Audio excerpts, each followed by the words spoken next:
Hello friends, good morning. Welcome to our YouTube channel awesome science.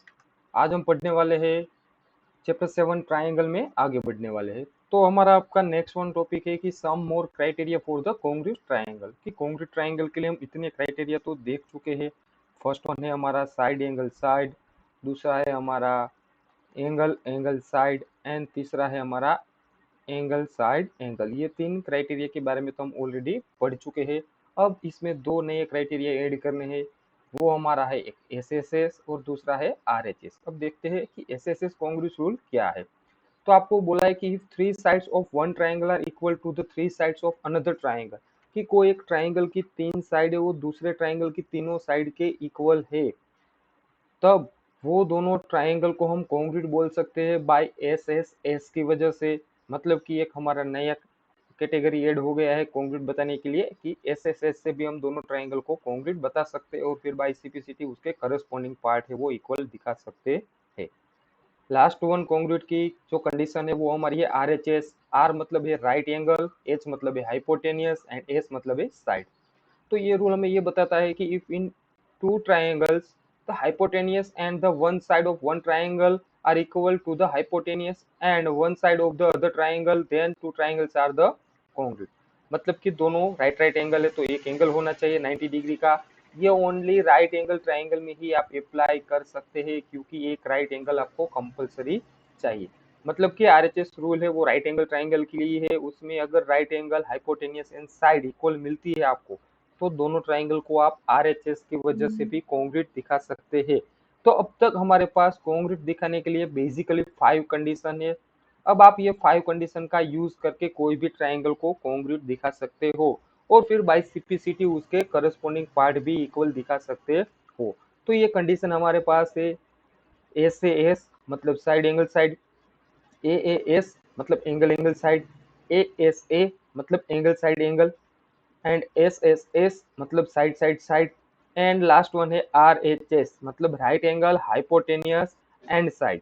ये condition से आप दोनों ट्राइंगल को कॉन्ग्रुएंट दिखा सकते हो। ओके, अब देखते हैं एग्जाम्पल 7। तो एग्जाम्पल 7 में हमें एक फिगर भी दी हुई है। मैं पूरा सम ही लेने की ट्राई कर रहा हूँ स्क्रीन पे। तो आपको एग्जाम्पल 7 में कुछ इस तरह से डेटा दिया हुआ है कि A B is the line segment. कि ए बी एक आपका लाइन सेगमेंट है। P and Q are the points on opposite sides of A B. कि ए बी एक लाइन सेगमेंट है, पी एंड क्यू दोनों ऑपोजिट साइड के point है। Is the equivalence from the A and B. कि A और B से दोनों इक्वल डिस्टेंस पे है। ए और बी से P point and Q point दोनों इक्वल डिस्टेंस पे है। Same figure so that the line P Q is perpendicular bisector of A B. आपको ये प्रूव करना है कि P Q perpendicular to A B है एंड पी क्यू है वो परपेंडिकुलर पर P Q is perpendicular bisector, perpendicular bisector of A B. ये बात आपको दो प्रूव करनी है। तो फर्स्ट वन देखो, यहाँ से मैं इतनी बात तो बोल ही सकता हूँ कि हाँ पी ए और पी बी इक्वल होगा, मुझे दिया है। Same way Q and Q B equal होगा, यहाँ पे मुझे दिया ही है। And P Q perpendicular to A भी हमें बताना है और परपेंडिकुलर बाइसेक्टर बताना है। तो सबसे पहले तो हम दो ट्राइंगल ले लेते हैं। मैं यहाँ पे देख सकते हो कि आप ट्राइंगल ले रहा हूँ पी ए क्यू एंड दूसरा ट्राइंगल ले रहा हूँ P B Q. Triangle P A Q मतलब ये पूरा ट्राइंगल और पी बी क्यू, ये दोनों ट्राइंगल कॉन्ग्रुएंट है या नहीं पहले तो वो दिखाते हैं। तो आप देख सकते हो कि जितना ए पी होगा वहां पे सामने उतना पी बी होगा, जितना ए क्यू होगा उतना ही वहां पे क्यू बी होगा। और पी क्यू दोनों ट्राइंगल में है वो कॉमन साइड है, मतलब कि पी क्यू होगा is equal to P Q होगा। तो यहाँ पे ये साइड हुई, ये साइड हुई और ये कॉमन साइड है। मतलब कि यहाँ पे मैं ये बात बोल सकता हूँ कि triangle P A Q congruent triangle, triangle P A Q congruent triangle होगा मेरा पी बी क्यू। ओके, तो यहाँ से मैं बाई सिंप्लिसिटी तो ये बात लिख ही सकता हूँ कि एंगल, ये वाला एंगल आप देख सकते हो कि एंगल ए पी क्यू या तो ए पी सी और ये एंगल दोनों angle corresponding congruent angle equal हो गए। मतलब कि यहाँ से मैं बाई सिंप्लिसिटी ये बात लिख देता हूँ, by CPCT angle A P Q या तो ए पी सी भी लिख सकता हूँ, A P C is equal to angle B P C. और दूसरी बात ये लिख सकता हूँ by CPCT angle A Q C is equal to angle B Q C होगा। ओके, अब देखते हैं कि यहाँ से ये बाइसेक्टर तो हमने प्रूव कर दिया कि ये एंगल इक्वल है। आप देख सकते हो कि ये पी एंगल इक्वल है, वहां से एक लाइन जा रही है, तो ये बाइसेक्टर तो होगा। अब हमें परपेंडिकुलर दिखाना है, तो इसके लिए मैं ये दो ट्राइंगल ले लेता हूँ। ट्राइंगल आप देख सकते हो कि ट्राइंगल में ले रहा हूँ A P C triangle and triangle B P C triangle ले रहा हूँ। तो ये दोनों ट्राइंगल में आप देख सकते हो कि एपी और पीबी इक्वल होगा। Same way AP is equal to PB, और मैंने एंगल लिखा है कि angle A P C is equal to angle B P C है, अभी प्रूव किया है सीपीसीटी से, और पीसीपीसी कॉमन है, तो ये दोनों ट्राइंगल भी कॉन्ग्रुएंट हो जाएंगे साइड एंगल साइड से। तो ये बात भी मैं लिख सकता हूँ कि triangle A P C congruent triangle B P C by side angle side. तो यहाँ से मैं बाई सीपीसीटी कौन सी बात लिख सकता हूँ कि सी एंगल दोनों में इक्वल होगा, मतलब एंगल ए सी पी और angle B C P equal है। ओके, अब अगर ध्यान से आप देखो तो ए पी सी और पी सी बी है। अब मुझे बाइसेक्टर तो मिल जाता है, मुझे परपेंडिकुलर दिखाना है, तो यहाँ से मैं ये बात लिख सकता हूँ कि angle A C P plus angle B C P is equal to 180 होगा, क्योंकि लीनियर पेयर ऑफ एंगल है। अब आप ये इक्वेशन देख सकते हो कि ए सी पी और बी सी पी दोनों इक्वल है, तो यहाँ पे मैं बी सी पी की जगह पे ए सी पी लिख देता हूँ। तो ये मुझे मिलेगा angle A C P is equal to angle A C P is equal to 180, मतलब कि twice of angle A C P is equal to 180। तो ये बात क्या हो जाएगी, एंगल ए सी पी मेरा क्या होगा, angle A C P is equal to 90 degree, मतलब कि ए सी पी है 90 डिग्री है, और ये बाइसेक्टर तो हमने पहले ही बता दिया था कि ये बाइसेक्टर है, तो 90 डिग्री है और बाइसेक्टर है, तो मैं क्या लिख सकता हूँ, therefore P Q is perpendicular bisector of A B. P Q है वो परपेंडिकुलर बाइसेक्टर होगा ए बी के लिए, ये बात मैं लिख सकता हूँ। ओके, आगे बढ़ते हैं एग्जाम्पल 8 की ओर। तो एग्जाम्पल 8 में हमें कुछ ऐसा दिया हुआ है कि P एक पॉइंट है, P is the equivalence distance point. देखते हैं, आपको डेटा कुछ इस तरह से दिया हुआ है कि P है वो इक्विवेलेंस डिस्टेंस का कोई ना कोई एक पॉइंट है, और एक फिगर भी दी हुई है साथ में, तो फिगर भी हम स्क्रीन पे ले लेते हैं। फिगर में आपको कुछ इस तरह से दिया हुआ है।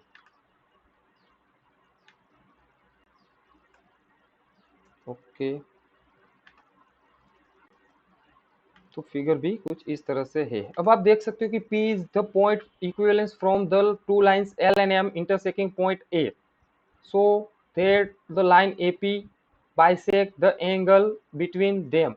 आपको बताना है कि ये बाइसेक कर रहा है, AP है वो एंगल को बाइसेक कर रहा है, मतलब कि किसी भी तरह से आपको दो ट्राइंगल में बता देता हूँ, APB और APC दोनों को कॉन्ग्रुएंट दिखाना है। तो सबसे पहले तो मैं यहाँ पे ले लेता हूँ कि आप देख सकते हो कि ट्राइंगल ABP और ट्राइंगल ACP के लिए मुझे दिया है कि बी एंगल है वो 90 डिग्री है, सामने सी एंगल 90 है, ये मेरा राइट एंगल होगा, और एपी एपी दोनों में कॉमन है, AP is equal to AP, ये मेरा हाइपोटेनियस है, और PB is equal to CP है, मतलब ये साइड है। तो मैं एक बात तो यहाँ पे दावे के साथ बोल सकता हूँ कि एबीपी और एसीपी दोनों ट्राइंगल है वो कॉन्ग्रुएंट हो गए बाय आरएचएस रूल की वजह से। ये दोनों ट्राइंगल कॉन्ग्रुएंट है बाय आरएचएस रूल की वजह से, तो मैं यहाँ पे क्या लिख सकता हूँ, by CPCT angle B A P is equal to angle C A P होगा। बी ए पी और सी ए पी ये दोनों एंगल इक्वल होंगे, तो बस मुझे ये दोनों एंगल इक्वली बताने थे, देयरफॉर मैं ये लिख सकता हूँ A P is bisector of angle A, कि ए पी है वो एंगल ए का बाइसेक्टर है। यहाँ पे बस मैंने आर एच एस रूल का ही यूज किया है सिंपल तरीके से। ओके, आगे बढ़ते हैं, तो अब देखते हैं एक्सरसाइज 7.3। एक्सरसाइज 7.3 फर्स्ट वन सम देखते हैं, तो सम में आपको दिया हुआ है 7.3 का फर्स्ट वन। ओके, तो 7.3 में आपको ये बात बोली है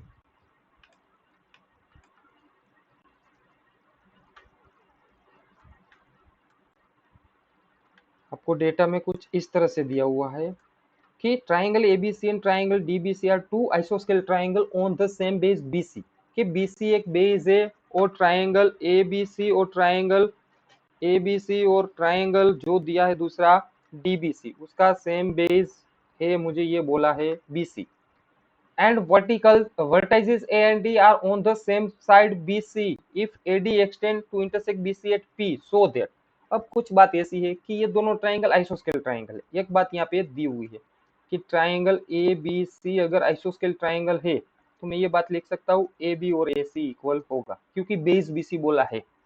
दूसरी बात, ट्राइंगल डीबीसी भी आइसोस्केल ट्राइंगल है तो मैं ये बात लिख सकता हूँ बी डी और सी डी इक्वल होगा, मतलब कि यहाँ पे हम लिख देते हैं कि और ये साइड इक्वल है।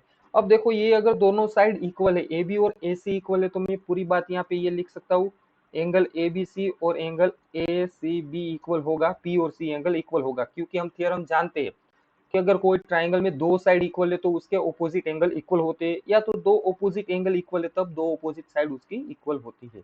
और बी डी और सी डी इक्वल है तो D B C is equal to मैं ये बात लिख सकता हूँ डी सी बी होगा। ओके, तो इतनी बात मैं पहले तो यहाँ से लिख सकता हूँ। अब देखो मुझे क्या बताना है, एंगल ए बी डी और A C D, angle A B D और एंगल ए सी डी को मुझे इक्वल दिखाना है। एंगल ए बी डी और एंगल ए सी डी को मुझे यहाँ पे इक्वल दिखाना है। तो first one, angle A B D और ए सी डी, आप दो बात तो जानते हो कि angle A B C equal है और angle A C D equal है, तो ये दोनों एंगल इक्वल है, तो यहाँ से आप क्या लिख सकते हो, पहले तो वो आपको बात लिख देनी है कि यहाँ पे मैं एक बात तो इजीली बता ही सकता हूँ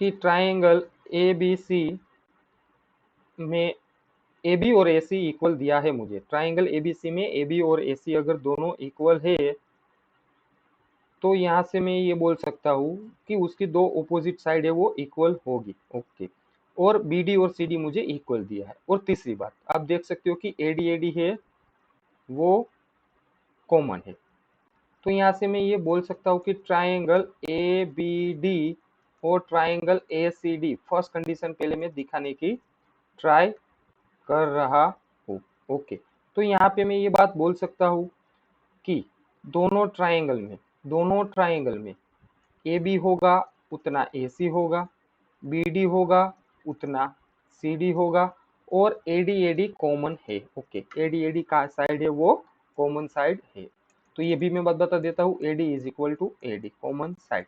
तो ये दोनों triangle A B D congruent triangle मेरा मिलेगा A C D by side की वजह से, तो ये दोनों ट्राइंगल तो कॉन्ग्रुएंट हो गए। ओके, तो यहाँ से अब देखते हैं दूसरा हमें क्या बोला है। दूसरा हमें ये चीज बोली है कि ट्राइंगल ए बी पी और ट्राइंगल ए सी पी को मुझे कॉन्ग्रुएंट दिखाना है। ओके, तो यहाँ से मैं बाई सीपीसीटी तो एक बात लिख देता हूँ क्योंकि उसकी मुझे जरूरत पड़ेगी। बाई सीपीसीटी में ये बात लिख सकता हूँ एंगल बी ए डी और angle C A D equal होगा। ओके, अब दूसरा रिजल्ट देखते हैं कि एबीपी और एसीपी, ट्राइंगल एबीपी और ट्राइंगल एसीपी, ट्राइंगल एबीपी और ट्राइंगल एसीपी। ओके, वापस फिगर में आ जाते हैं। एबीपी मतलब कौन सा ट्राइंगल होगा, पूरा ट्राइंगल, हाफ ट्राइंगल पूरा, तो ए बी और ए सी इक्वल है। दूसरी बात कि ये एंगल अभी हमने सीपीसीटी से इक्वल प्रूव किया है, और एपी इक्वल है, तो साइड एंगल साइड से ये दोनों ट्राइंगल क्या हो जाएंगे, कॉन्ग्रुएंट हो जाएंगे। तो हम बात लिख देते हैं कि ए बी और ए सी इक्वल है, ये साइड है। फिर एंगल बी ए डी बोलूँ या तो बी ए पी बोलूँ, एक ही बात है, सी ए पी ये मेरा एंगल होगा। और तीसरी बात कि ए डी है वो कॉमन साइड है, तो ये दोनों ट्राइंगल भी साइड एंगल साइड से मेरे कॉन्ग्रुएंट हो जाते हैं। तो triangle A B P congruent triangle A C P by side angle side, ये दोनों ट्राइंगल भी मेरे साइड एंगल साइड रूल से कॉन्ग्रुएंट हो गए। यहाँ से मैं बाई सीपीसीटी एक बात लिख देता हूँ कि बाई सीपीसीटी में ये बात लिख सकता हूँ पी बी और सी पी इक्वल हो गए, क्योंकि इसका यूज मुझे थर्ड में कर देना है। अब देखते हैं कि थर्ड वन क्या दिया, AP is the bisect angle A as well as angle D, AP है वो एंगल ए और एंगल डी को बाइसेक कर रहा है। तो देखो एंगल ए को तो बाइसेक कर रहा है, हमने यहाँ पे कहीं पे रिजल्ट फर्स्ट में ही प्रूव कर दिया है कि बी ए डी और सी ए डी इक्वल है, तो एंगल ए को तो बाइसेक कर रहा है। अब हमें ये डी एंगल इक्वल दिखाना है, तो ये भी हम दिखा सकते हैं। पहले एंगल ए का लिख देते हैं। थर्ड वन कंडीशन, यहाँ पे मैं ये बात थर्ड वन के लिए ये बात लिख सकता हूँ कि एंगल बी ए डी और सी ए डी इक्वल है। उसका मतलब क्या हुआ, therefore A P is bisect angle A, कि एंगल ए को बाइसेक कर रहा है। एंगल डी को बाइसेक कर रहा है या नहीं वो चेक करने के लिए हम ट्राइंगल लेते हैं, triangle B D P and triangle C D P, वो दोनों ट्राइंगल को चेक करते हैं। यहाँ पे लेते हैं हम triangle B D P and triangle C D P. Okay, तो ये दो ट्राइंगल में आप देख सकते हो बी डी पी और सी डी पी ट्राइंगल में, यहाँ पे आप देखो बी डी और सी डी इक्वल है, और इक्वल है तो उसकी ऑपोजिट एंगल भी इक्वल हो गया, मतलब सी और बी एंगल इक्वल है, और बीपी और सीपी हमने प्रूव किया, तो ये भी साइड एंगल साइड से इक्वल कॉन्ग्रुएंट हो जाएंगे। ओके, लिख देते हैं कॉन्ग्रुएंट।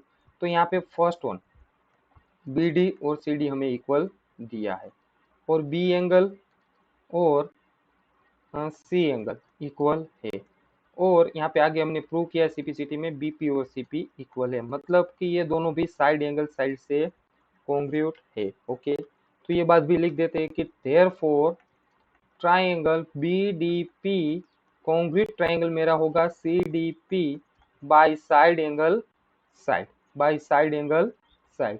तो यहाँ से बाई सीपीसीटी में कौन सी बात लिख सकता हूँ, मुझे एंगल डी वाला बाइसेक्टर दिखाना था, तो angle B D P equal angle होगा मेरा C D P, therefore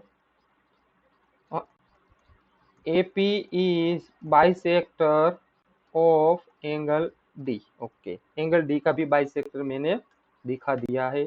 fourth one last हमें डेटा में प्रूव करना था, AP is the perpendicular bisector of BC, कि AP है वो परपेंडिकुलर बाइसेक्टर है।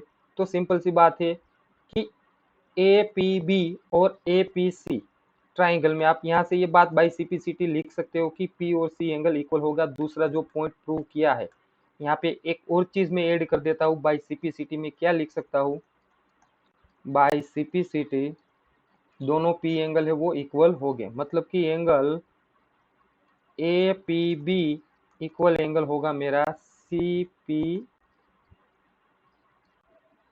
ए पी सी, या तो एंगल सी पी ए कोई भी लिख दो, ये मेरा एंगल इक्वल होगा। अब फोर्थ वन प्रूव करने के लिए फर्स्ट वन ये बात तो मैं लिख सकता हूँ कि angle A P B plus angle A P C is equal to मेरा हो जाएगा 180, क्योंकि लीनियर पेयर है और आपस में ये दोनों एंगल इक्वल है। तो A P B plus A P B is equal to 180, मतलब twice of A P B is equal to 180, तो ए पी बी मेरा मिलेगा मुझे 90। ओके, ए पी बी 90 है, मतलब कि राइट एंगल है और बाइसेक्टर तो है ही, therefore AP is perpendicular bisector of angle, AP is the perpendicular bisector of BC, कि AP है वो BC का परपेंडिकुलर बाइसेक्टर है, ये बात मैं बोल सकता हूँ। ओके, इसके बाद देखते हैं सेकंड वन सम। तो सेकंड वन सम में हमें बात बोली है AD and AD is an altitude of an isosceles triangle ABC in which AB is equal to AC, so that AD bisect BC and AD bisect angle A। Okay, data में आपकी screen पे रख देता हूँ। तो आपको कुछ data में इस तरह से बात दी हुई है कि AD है वो AD is an altitude of an isosceles triangle ABC in which AB और AC इक्वल है। अब देखो यहाँ पे आपको बोला है कि AB और AC क्या है, इक्वल है। तो यहाँ पे हम ले लेते हैं सपोज कि ये ABC ट्राइंगल है और आइसोस्केल ट्राइंगल है, मतलब कि AB और AC इक्वल दिया है। ओके, AB और AC इक्वल है तो एक बात तो मैं लिख ही सकता हूँ कि angle ABC opposite angle equal होंगे और एंगल AC भी इक्वल होगा, इतनी बात मैंने लिख दी।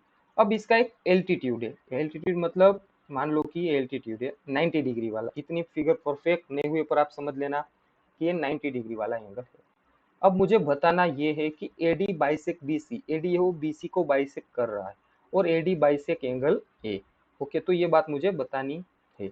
तो सिंपल सी बात, मैं पहले तो यहाँ पे हम सिंपल तरीके से अगर सोल्व करते हैं तो ट्राइंगल में ले रहा हूँ फर्स्ट के लिए ट्राइंगल BAD, और ट्राइंगल सी ए डी, दो ट्राइंगल ले लेते हैं। तो दोनों ट्राइंगल आप देख सकते हो are H S, are H S से दोनों ट्राइंगल है वो कॉन्ग्रुएंट हो जाएगी। किस तरह से हो गए, तो वो यहाँ पे हम लिख देते कि फर्स्ट वन एंगल डी, दोनों में देखो 90 है, तो ये राइट एंगल है। ओके, आप पूरा एंगल भी लिख सकते हो ए बी डी और ए डी सी, कोई प्रॉब्लम नहीं। दूसरी बात कि ए बी और ए सी हाइपोटेनियस होगा। राइट एंगल ट्राइंगल होता है उसकी ऑपोजिट साइड ही ऑलवेज हाइपोटेनियस होती है। और एडी एडी है वो कॉमन साइड है, AD is equal to AD side. अब आप देख सकते हो आर, ये आपका आर है, ये आपका एच है और ये आपका एस है। तो आर एच एस से ये दोनों ट्राइंगल क्या है, कॉन्ग्रुएंट है। देयरफॉर मैं ये बात लिख सकता हूँ triangle B A D congruent triangle मेरा होगा C A D by R H S. तो बाई सिंपलिसिटी में कौन सी बात लिख सकता हूँ कि एंगल बी ए डी और angle C A D equal होगा, एंगल बी ए डी और angle C A D equal होगा। अब मुझे क्या प्रूव करना था कि AD is the bisect of BC, AD है वो BC को बाइसेक कर रहा है। और दूसरी बात यहाँ पे बाई सिंपलिसिटी में ये भी लिख सकता हूँ कि BD और CD भी इक्वल होगा। अब देखो BD और CD इक्वल है तो मैं क्या बोल सकता हूँ कि AD है वो BC को बाइसेक कर रहा है, और BAD और CD इक्वल है तो मैं क्या बोल सकता हूँ कि AD है वो एंगल A का भी बाइसेक्टर है। तो यहाँ से ये दोनों बात प्रूव हो गई है। Therefore AD is bisect BC, AD is bisect BC, and AD is bisect of angle A. Therefore, AD is bisect BC and AD is bisect angle A. AD है वो BC को भी बाइसेक्ट करेगा और AD है वो angle A को भी बाइसेक्ट करेगा। तो ये बात मैं इजीली लिख सकता हूँ। थर्ड वन देखते हैं। थर्ड में आपको दिया हुआ है two sides of AD and BC, two sides of AD and BC and median AM, one of the triangle ABC are respectively equal to side PQ and QR and the median of PN of triangle PQR. So in figure, आपको यहाँ पे एक figure भी दी हुई है और बोला है कि ट्राइंगल एबीएम और ट्राइंगल पीक्यूएन को इक्वल प्रूव कर दो, और फिर बता दो कि ट्राइंगल एबीसी और ट्राइंगल पीक्यूआर भी कॉन्ग्रुएंट ट्राइंगल है। ओके, तो यहाँ पे देखो बात क्या दी है आपको, आपको बात कुछ ऐसी दी है कि A B and B C है वो मीडियन है, एम ए बी और बी सी का मीडियन है ए एम और क्यू एम। तो मीडियन है मतलब कि ये इक्वल पार्ट में डिवाइड करता होगा। तो यहाँ पे मैं एक बात लिख सकता हूँ कि M is mid point of BC, या तो AM is the median of BC। तो यहाँ से मैं ये बात लिख सकता हूँ कि BM और CM इक्वल होगा, और वो इक्वल कितना होगा, हाफ ऑफ BC जितना होगा। Same way N is mid point of QR। तो यहाँ से ये बात मैं लिख सकता हूँ QN और NR इक्वल होगा, और वो कितना होगा, हाफ ऑफ QR। ओके, अब देखते हैं कि मुझे क्या बताना है। और एक बात बोली है कि एबीसी ट्राइंगल में AB एंड BC के मीडियन है one of triangle ABC QR PQ median. Okay, so that ABM यहाँ पे मुझे इतनी बात तो दे दी है, ABM congruent triangle PQN। Okay, तो वो दोनों ट्राइंगल अगर मैं लेने की ट्राई कर रहा हूँ तो ट्राइंगल ABM और ट्राइंगल PQN, तो आप देख सकते हो कि मुझे डेटा में ही दिया है कि AB और PQ इक्वल है, साइड है, और BM इज इक्वल टू में QN लिख सकता हूँ क्योंकि दिया हुआ है। तो BM is equal to QN वो भी दिया हुआ है, और AM is equal to PN वो भी दिया हुआ है, AM is equal to PN। तो साइड साइड साइड, तो यहाँ से क्या बात हो जाएगी, therefore triangle ABM congruent triangle मेरा होगा PQN by side side, side से दोनों ट्राइंगल है वो कॉन्ग्रुएंट हो गए। तो यहाँ से मैं बाई सिंपलिसिटी एक बात लिख सकता हूँ, बाई सिंपलिसिटी में एक बात लिख देता हूँ कि angle ABM is equal to होगा एंगल PQN। ओके, अब देखते हैं दूसरा किया था, दूसरा था ABC और PQR को कॉन्ग्रुएंट दिखाना है। तो यहाँ पे हम ले लेते कि ट्राइंगल ABC और ट्राइंगल PQR। तो फर्स्ट वन तो AB और PQ इक्वल है। अब देखो आप BM और दूसरी बात, हम ये बी एम की जगह पे हम ये लिख देते हैं कि angle angle A B C A B M, या तो ए बी सी एक ही बात होगा, और पी क्यू आर दोनों एंगल इक्वल है। तीसरी बात कि बी एम और क्यू एन इक्वल है, बी एम और क्यू एन इक्वल है, मतलब कि मैं यहाँ पे दोनों को अगर 2 से मल्टीप्लाई कर देता हूँ, दोनों को अगर 2 से मल्टीप्लाई कर देता हूँ तो ट्वाइस ऑफ बी एम और ट्वाइस ऑफ क्यू एन होगा। तो ट्वाइस ऑफ बी एम क्या होगा, यहाँ से आप सिंपल सा समझ सकते हो कि B C is equal to twice of B M होगा, और यहाँ पे Q R is equal to twice of Q N होगा, मतलब कि बी सी और क्यू आर आएगा। तो आप देख सकते हो ये साइड है आपका, ये एंगल है, और ये आपकी साइड है। तो ट्राइंगल ए बी सी और triangle P Q R, triangle A B C और ट्राइंगल पी क्यू आर है वो फिर से कॉन्ग्रुएंट हो जाएंगे आपके साइड एंगल साइड की वजह से। Therefore triangle A B C congruent triangle P Q R by side angle side. तो यहाँ पे बस ये दो ही ट्राइंगल को आपको कॉन्ग्रुएंट दिखाने थे, तो आप इस तरह से इसको कॉन्ग्रुएंट दिखा सकते हो। ओके, इसके बाद देखते हैं हमारा फोर्थ वन क्वेश्चन। तो फोर्थ वन क्वेश्चन में यहाँ पे हमें दिया हुआ है BE and C F are two equal, BE and C F दो इक्वल एल्टीट्यूड से ऑफ द कॉन्ग्रुएंट ट्राइंगल के, using the RHS rule prove that triangle ABC is आइसोस्केल ट्राइंगल। हमें आरएचएस रूल का यूज करना है और ट्राइंगल एबीसी को आइसोस्केल ट्राइंगल दिखाना है। ओके, यहाँ पे डेटा आपके सामने लिख देता हूँ। BE and C F are two equal altitudes, BE and C F ओ दो इक्वल एल्टीट्यूड्स है। Triangle ABC using the congruence rule prove that ABC, prove that triangle ABC is आइसोस्केल ट्राइंगल, की एबीसी वो आइसोस्केल ट्राइंगल है। तो first one तो हम ट्राइंगल बना देते हैं कि मान लो कि ये मेरा एबीसी ट्राइंगल है। ओके, तो ये एबीसी ट्राइंगल में क्या दिया है, BE and C F are two equal altitude. तो ये बीई एल्टीट्यूड है, मतलब कि 90 डिग्री का एंगल क्रिएट कर रहा है, और दूसरा एल्टीट्यूड है मेरा सी एफ। ओके, तब मुझे बताना है कि एबीसी वो आइसोस्केल ट्राइंगल है। और देखो कौन से रूल का कंपलसरी यूज करना है, आरएचएस रूल का यूज करना कंपलसरी है। तो फर्स्ट वन यहाँ पे मैं दो ट्राइंगल ले रहा हूँ, ट्राइंगल आपको दिखाई दे रहा है BEC and triangle BEC and BF C, या तो C B F C. Okay, ये दो ट्राइंगल में ले रहा हूँ। तो यहाँ पे 90-90 का एंगल है, ट्राइंगल में 90-90 डिग्री का एंगल है, आप देख सकते हो कि 90-90 डिग्री का एंगल है। और दूसरी बात कि यहाँ पे 90 डिग्री का एंगल दिया है, फिर BC है वो दोनों के लिए कॉमन आता होगा, BC है वो दोनों के लिए कॉमन आता है।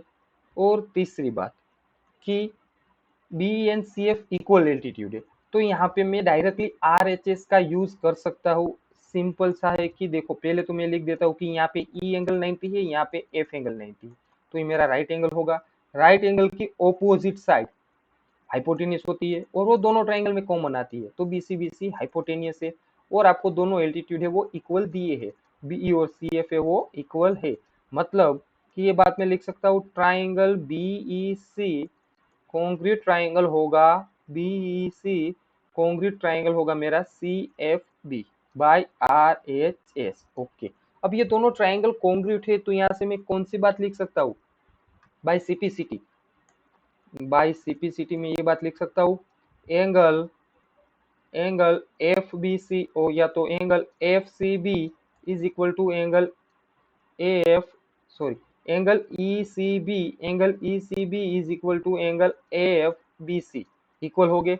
इन शॉर्ट बोलूं तो B और C एंगल इक्वल है। अब देखो कोई भी ट्राइंगल में दो एंगल इक्वल है तो मैं क्या बोल सकता हूँ, उसकी ऑपोजिट साइड इक्वल होगी, मतलब कि इसकी AC होगी और इसकी AB होगी, मतलब कि AB और AC इक्वल है, दो साइड इक्वल है, तो वो ट्राइंगल क्या होगा, आइसोस्केल ट्राइंगल होगा। तो यहाँ पे मुझे बताना था कि ट्राइंगल ABC है वो आइसोस्केल ट्राइंगल है, therefore ABC is आइसोस्केल ट्राइंगल।